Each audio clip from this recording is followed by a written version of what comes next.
Ақылгөй торғай. Базарлап қайтпақшы болған бір қарт қалаға кетіп бара жатқан еді. Жолда бір бала бұта түбінде тұзақ құрып отыр екен. Сол сәтте төбеде ұшып жүрген бір торғай шырылдап: «Әй балам, мен 60 жасаған торғаймын, тұзағына қонбаймын. 6 жасар баласын мені қалай аласың?» деп сайрайды. «Бұйырса, өзің-ақ келіп түсесің», деп бала тұзағын құрып отыра беріпті. Бұл екеуінің сөзіне қарт онша көңіл бөлмейді. Өз жөнімен жүріп кетеді. Қаладағы шаруасын түске дейін бітіріп, ауылына қайтып келе жатып, манағы баланың торғайды тұзағынан босатып алып жатқанын көреді.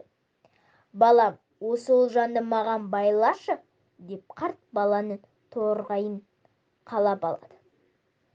Былай шыққан соң торғайдан: «Сен таңертең баланы мазақтап, тұзағына қонбаймын, 60 жасаған торғаймын» деп сайрап тұр едің. «Енді қалай тұзаққа түсіп қалдың?» деп сұрайды. Қария: «Жаңа қатты жел тұрып бұршақ жауды. Сол бұршақтан қорғалап бір бұтаны тасалаймын деп тұзаққа қалай түскенімді байқамаппын. Бар болғаны осы. Мен артық айтыппын», дейді торғай. «Ал енді сізге 3 ауыз ақыл айтамын. Мені босатарсыз».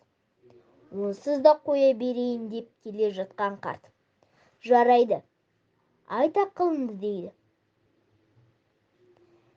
Бірінші ақылым: көзіңнен көрмей сенбе. Екінші ақылым: өнбесті қума. Үшінші ақылым: өткенге өкінбе, дейді. Торғай қартқа қарап: «Түсіндім», деп қарт торғайды босатып жібереді.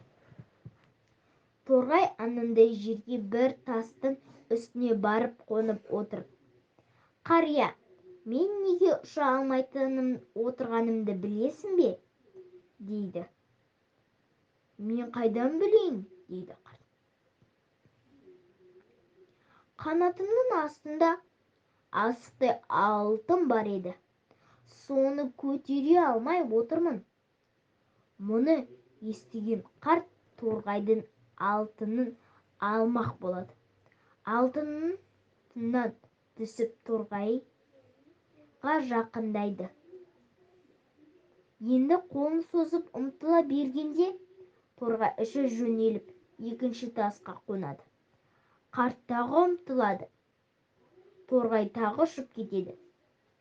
Өстіп қарт ұмтыла қуып торғай сектей қашып тастан тасқа қона береді. Қарт қуа-қуа әбден шаршап, аты бір жаққа, өзі бір жаққа қалады. Сонда торғай таяу жерде қонақтап отырып: «Сіз менің айтқан 3 ауыз ақылымның біреуін де ұқпапсыз», дейді. «Қалайша?» дейді ашуланып қарт. Торғай: «Бірінші ақылым: көзіңмен көрмей сенбе, дедім. Сіз көзіңізбен көрмей тұрып, менің қанатымның астында асықтай алтын бар екенін сендіңіз. Өзім асықтай ғанамын. Сонда мен қай жеріме асық сияды?» «Екінші ақылым: өнбесті қума», дедім.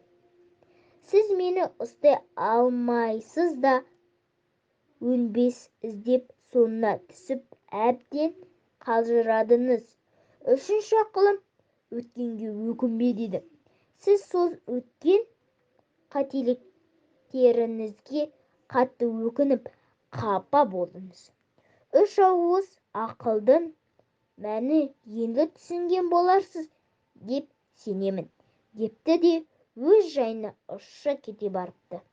Халық арасында торғайдай миын жоқ деген сөз осыдан қалған көрінеді.